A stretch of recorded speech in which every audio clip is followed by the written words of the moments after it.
Good morning dear students. बच्चे आज हम क्लास 12 का एक बेहद ही अच्छा टॉपिक और काफी इंटरेस्टिंग टॉपिक डिस्कस करने जा रहे हैं, that is stem cell technology. Stem cell एक नई टर्म नहीं है। काफी समय पहले इवन टीवी के ऊपर एक एड आती थी और वो एड प्रेजेंट करती थी ऐश्वर्या राय बच्चन। उस एड में दिखाया जाता था कि हम स्टेम सेल को कैसे प्रिजर्व कर सकते हैं। एक एजेंसी थी जिसका नाम है लाइफ सेल। इवन आज के टाइम पे भी वो काम करते हैं इस स्टेम सेल को प्रिजर्व करने के लिए। तो जो नया बच्चा पैदा होता है उसके अम्बिलिकल कॉर्ड को ये प्रिजर्व कर देते हैं, क्योंकि उसके अम्बिलिकल कॉर्ड में सेल्स होते हैं that is called as stem cell, और इसे फ्यूचर ऑस्पेक्ट में हम यूज कर सकते हैं। अब सोचिए कि स्टेम सेल के बारे में रिसर्च काफी सालों से चल रही है। जो उस टाइम के सेल प्रिजर्व किए होंगे, तो जैसे जैसे रिसर्च बढ़ती जा रही है वो सेल जो है वो कितने अच्छे तरीके से यूज किए जा सकते हैं। एप्लीकेशन से पहले हम बात करते हैं स्टेम सेल के बारे में, इसकी टाइप के बारे में, और हम बात वहीं पे रखेंगे जो रेलिवेंट टू द क्लास 12 होगी। उससे ज्यादा हम आगे की बात नहीं करेंगे। स्टेम सेल पढ़ने से पहले हम बात करेंगे पोटेंसी की। पोटेंसी का मतलब होता है क्षमता। देखिए, हर सेल की कुछ ना कुछ क्षमता होती है कि वो डिवाइड करके एक नया सेल बना सकते हैं। कईयों की क्षमता होती है कि वो डिवाइड करके अपने जैसा ही सेल बना सकते हैं, और कईयों की क्षमता होती है कि वो डिवाइड करके अलग अलग टाइप के सेल बना सकते हैं, बट लिमिटेड ग्रुप के। बट बॉडी के अंदर कुछ ऐसे भी सेल्स होते हैं जो डिवाइड करके बॉडी का किसी भी टाइप का सेल बनाने की क्षमता रखते हैं। इट मीन्स पोटेंसी सबकी सेम नहीं होगी, depending upon the type of the stem cell. Potency सबकी वेरिएबल हो। अब हम बात करते हैं स्टेम सेल। स्टेम सेल वो वाले सेल हैं जो एक से ज्यादा टाइप के सेल बनाने की क्षमता रखते हैं। डिपेंडिंग अपॉन वो कौन से सेल बना सकते हैं, हम इनकी कैटेगराइजेशन कर देते हैं। सबसे पहले आता है टोटीपोटेंट सेल। टोटीपोटेंट को आप ऐसे ही याद कर सकते हो कि टोटी मतलब टोटल सेल, मैनी। तो ये वो वाले सेल्स होते हैं जो बॉडी के किसी भी टाइप के सेल को बनाने की क्षमता रखते हैं। इवन आप ये बोल सकते हैं कि अगर एम्ब्रियोनिक स्टेज में जैसे जाइगोट बनता है और जाइगोट से एक के दो सेल बनते हैं, अगर इन सेल को अलग कर दो इन सम ऑफ द ऑर्गेनिज्म, तो हर एक सेल एक पूरा नया ऑर्गेनिज्म बना सकता है। राइट? वो वाले सेल जो इनिशियली डेवलपमेंट के दौरान जाइगोट की जब क्लीवेज होती है तो उन सेल्स को अलग कर दिया जाए, और उनकी क्षमता है कि वो पूरी बॉडी को बना सकते हैं, इवन कंप्लीट ऑर्गेनिज्म को बना सकते हैं, उसे हम टोटीपोटेंट कहते हैं। राइट? देखिए, टोटीपोटेंट में जैसे आपने देखा होगा कि हम लोग आइडेंटिकल ट्विंस की बात करें, तो आइडेंटिकल ट्विंस में क्या होता है, एक ओवम और एक स्पर्म से फर्टिलाइजेशन हुई, जाइगोट बना, जाइगोट में दो सेल बनाए, और ये दोनों सेल अगर एक दूसरे से अलग हो जाए, अलग सा प्लेसेंटा बने, जैसा भी बने, तो ये भी एक बच्चा बनाने की क्षमता रखता है और ये भी एक बच्चा बनाने की क्षमता रखता है, क्योंकि इसने कंप्लीट ऑर्गेनिज्म बनाने की क्षमता रखता है। इट मींस ये बॉडी के कुछ सेल नहीं बना सकता, बॉडी के सारे ही सेल बना सकता है जो इंटायर बॉडी बनाने के काम आती है। हम ऐसे सेल को टोटीपोटेंट कहते हैं। अगर मैंने इसकी एग्जांपल दी है कि ह्यूमन के केस में, इवन आर्madillo के केस में, इट डजंट मीन कि जितने भी जाइगोट हैं वो अर्ली स्टेज में कंप्लीट ऑर्गेनिज्म बना सकते हैं, ऐसा नहीं। अगर हम माइस की बात ही कर दें, जो चूहे हैं, तो चूहों में आपको आइडेंटिकल ट्विंस का कोई कंसेप्ट नहीं दिखेगा। चूहों में अगर आप दो सेल इनिशियल में जब जाइगोट डिवाइड होकर दो सेल बनाता, आप दोनों को अलग करेंगे तो वो पूरा ऑर्गेनिज्म नहीं बना सकते। इट मीन्स सब ऑर्गेनिज्म में ऐसी क्षमता नहीं होती कि एक जो इनिशियल स्टेज का क्लीवेज के बाद जो दो सेल बने हैं वो पूरे ऑर्गेनिज्म बना सके। तो आर्madillo आप नेट में भी देख सकते हैं, ऑर्गेनिज्म है जिसकी ये क्वालिटी होती है कि अगर उसके दो सेल बने हैं इनिशियली फर्टिलाइजेशन के बाद, ठीक है, during the process of cleavage, तो हर एक सेल एक कंप्लीट ऑर्गेनिज्म बना सकता है। तो ये तो था टोटीपोटेंट कि भाई एक सेल की क्षमता है, वो किसी एक टाइप के सेल या दो टाइप के सेल नहीं बना सकता, वो बॉडी के किसी भी टाइप के सेल को बना सकता है। देन आता है प्लूरिपोटेंट। प्लूरी का मतलब होता है मैनी। बट वर्ड को याद रखिए, नॉट ऑल। तो ये बॉडी के बहुत सारे टाइप के सेल बना सकता है, काफी ज्यादा। लेकिन आप बोलोगे कि बॉडी के सारे ही सेल बना सकता है, ऐसा नहीं होगा।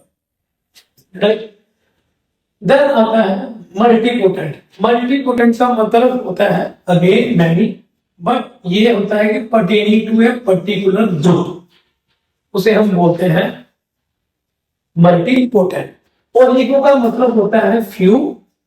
तो इन सेल की कैपेबिलिटी होती है ये बॉडी के कुछ सेल बना सकता है, but not multipotent. Then unipotent, ये बॉडी के एक ही टाइप के सेल को बार बार जनरेट कर सकता है। तो चलिए, अगर आपको यहां दोनों में कंफ्यूजन आ रही है, मैं एक चीज बता देता हूं। टोटिपोटेंट वो वाले सेल होते हैं जो एम्ब्रियोनिक और एक्स्ट्रा एम्ब्रियोनिक दोनों टाइप के सेल बनाने की क्षमता रखते हैं। प्लुरिपोटेंट सेल हो गए जो आपका एक्टोडर्म, मेसोडर्म और एंडोडर्म, बॉडी के जो तीन लेयर है, क्योंकि हमारी बॉडी के जो पार्ट है वो इन्हीं तीन लेयरों के बने होते हैं, तो इनमें से कोई भी ये लेयर के सेल बना सकते हैं। लेकिन याद रखिए, ये पूरी बॉडी को नहीं बना सकते, उन तीनों लेयरों में से किसी के भी सेल बना सकते हैं। वो कि बोन बना सकते हैं, मसल बना सकते हैं, ब्लड बना सकते हैं, बट कंप्लीट ऑर्गेनिज्म नहीं। तो ये पूरा कंप्लीट ऑर्गेनिज्म बना सकता है, ये कंप्लीट ऑर्गेनिज्म नहीं, लेकिन हम तीन जर्म लेयर के बने होते हैं, एक्टोडर्म के, मेसोडर्म के, एंडोडर्म के, और तीनों लेयरों में से किसी भी सेल को बनाना है तो आप इसे यूज कर सकते हो। देन मल्टीपोटेंट, ये भी काफी ज्यादा सेल बना सकता है, बट ये 3 जर्मिनल लेयर नहीं बना सकता है। मतलब मैं ये नहीं कह सकता कि एक्टोडर्म के सेल भी बनाएगा, एंडोडर्म के भी, मेसोडर्म के भी। तो ये एक पर्टिकुलर ग्रुप के सेल बनाने की क्षमता रखता है। और लिको का मतलब फ्यू टाइप के सेल बनाने की क्षमता रखता है, मतलब काफी लिमिटेड सेल है। जैसे ब्लड होगा तो ब्लड के सेल बनाए जाएंगे, नथिंग एल्स। यूनिपोटेंट का मतलब एक ही टाइप के सेल, स्किन है तो वो स्किन के सेल ही बनाएगा, ठीक है, किसी और के सेल नहीं बना सकता। तो डिपेंडिंग अपॉन किसी की क्या पोटेंशियल है, हमने इनकी डिफरेंट कैटेगरी कर दी है। टोटिपोटेंट मतलब टोटली पूरा ऑर्गेनिज्म प्लस उसके एक्स्ट्रा एम्ब्रियोनिक मेम्ब्रेन भी। प्लुरिपोटेंट बड़े सारे टाइप के सेल। मल्टीपोटेंट जो कि मैनी लेयर के बना सकते हैं but of a certain group. Oligopotent, then unipotent. अब ये स्टेम सेल है, मैंने बोला कि स्टेम सेल की क्षमता होती है पूरा ऑर्गेनिज्म बना सकते हैं। जब तीनों जर्म लेयर में से कुछ भी सेल बना सकते हैं, वो किसी भी टाइप के स्टेम सेल होंगे। कि ये स्टेम सेल हमें मिलते कहां से हैं, कहां से रिसीव किए जाएंगे ये stem cell. So depending upon the source कि स्टेम सेल को हम कहां से ऑब्टेन करते हैं, तो हम इसकी फर्दर कैटेगराइजेशन करते हैं। तो स्टेम सेल को हम एम्ब्रियो से डिराइव कर सकते हैं। अगर हम लोग स्टेम सेल को एम्ब्रियो से डिराइव करते हैं, उसे एम्ब्रियोनिक स्टेम सेल कहते हैं। तो एम्ब्रियोनिक स्टेम सेल कौन से होंगे? वो वाले सेल जो हम एम्ब्रियो से डिराइव करें, उसे एम्ब्रियोनिक स्टेम सेल कहा जाता है। फिर आता है फीटल, वो वाले सेल जो हम फीटल से डिराइव करें, उसे fetal embryonic fetal stem cell कहा जाएगा। और वो वाले स्टेम सेल जो हम एडल्ट से डिराइव करते हैं, उसे हम एडल्ट स्टेम सेल कहते हैं। तो ये बेसिकली ध्यान से देखोगे, ये डिफरेंट स्टेजेस हैं ह्यूमन की डेवलपमेंट में।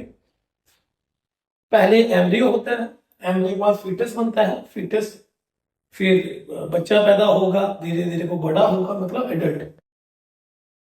अब एम्ब्रियोनिक, आपको पता है कि जैसे ही क्लीवेज होती है आफ्टर द जाइगोट फॉर्मेशन, तो सेल अपने आप को रीअरेंज कराते हैं। और रीअरेंज करने के बाद वो कुछ इस तरीके का स्ट्रक्चर बनाएंगे कि बाहर की तरफ आ जाता है ट्रोफोएक्टोडर्म। ट्रोफोएक्टोडर्म, और अंदर की साइड होते हैं बड़े सारे सेल, जिसे हम इनर सेल मास कहते हैं। मास, ये जो इनर सेल मास है, ये हमारी बॉडी का स्ट्रक्चर बनाते हैं। ठीक है, हमारा आंखें, नाक, मुंह, पूरी बॉडी जो है वो इनर सेल मास जो है उसमें पार्टिसिपेट करता है और इन सेल्स को यूज किया जाता है as a stem cell. So embryonic stage में इनर सेल मास को निकाला जाता है, एक्सट्रैक्ट किया जाता है, मतलब यहां से रिमूव किया जाएगा और बाद में इसको लैब में कल्चर किया जाएगा और फिर इसके ऊपर रिसर्च की जाएगी डिपेंडिंग अपॉन इसकी यूटिलिटी को देखते हुए। Then what about fetal and adult, क्योंकि फीटल और एडल्ट में इतना ज्यादा डिफरेंस नहीं आता। फीटल एक मिनिएचर फॉर्म होती है एडल्ट की, तो फीटस में वो सारे स्ट्रक्चर बने होते हैं जो कि एडल्ट में होते हैं। तो दोनों ही केसेस के में हम क्या करते हैं कि स्टेम सेल हम कहाँ से डिराइव कर सकते हैं, हम उसके स्टेम सेल डिराइव कर सकते हैं राइट फ्रॉम द उसके बोन मैरो से लेके चलोगे तो हीमोपोएटिक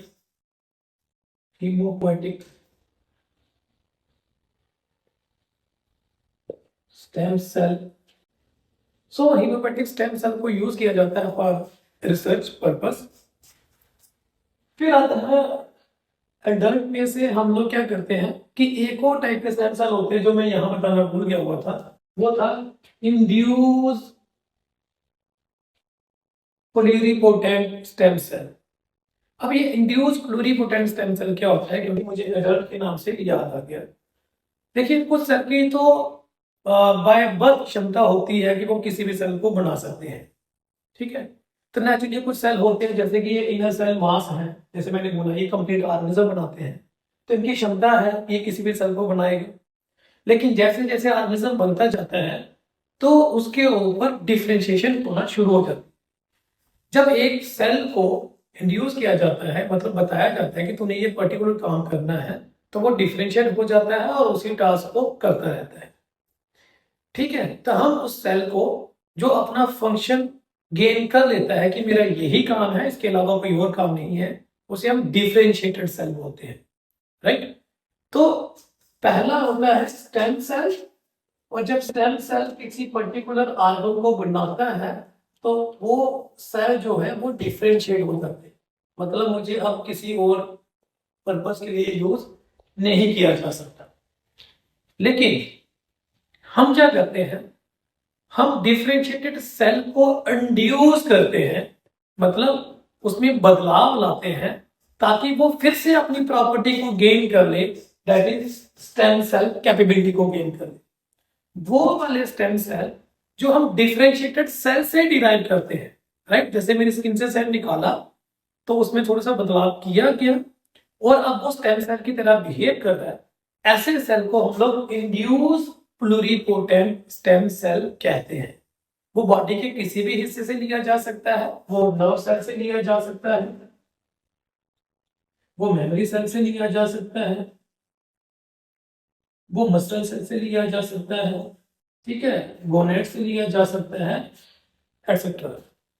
तो इंड्यूस प्लूरिपोटेंट सेल जो है वो बॉडी के किसी भी हिस्से से लेके उसे हम लोग बदलाव लाते हैं ताकि वो स्टेम सेल की कैपेबिलिटी को गेन करे। अब आता है एप्लीकेशन, इसकी क्या क्या एप्लीकेशन होगी, मतलब कहाँ कहाँ हम स्टेम सेल को यूज कर सकते हैं।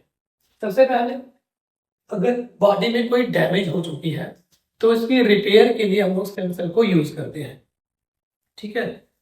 दूसरा मेडिसिनल पर्पस के लिए, मैंने ड्रग फॉर्मेशन लिखा था, फिर अगले ब्रैकेट में मेडिसिन लिखा हुआ है।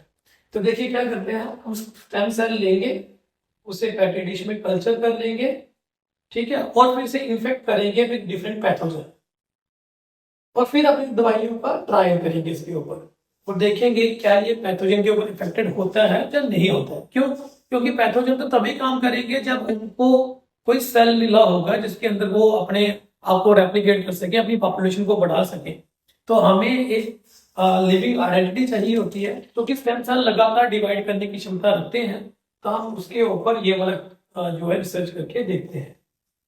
देन कैंसर, आपने देखा होगा कईयों में क्या होता है, ब्लड में ल्यूकेमिया कैंसर आ जाता है, तो उस केस में हम लोग उसका बोन मैरो चेंज कर देते हैं। तो बोन मैरो में क्या होता है, प्लूरिपोटेंट स्टेम सेल होते हैं, तो सो स्टेम सेल को यूज किया जाता है for the purpose of treatment of the cancer also.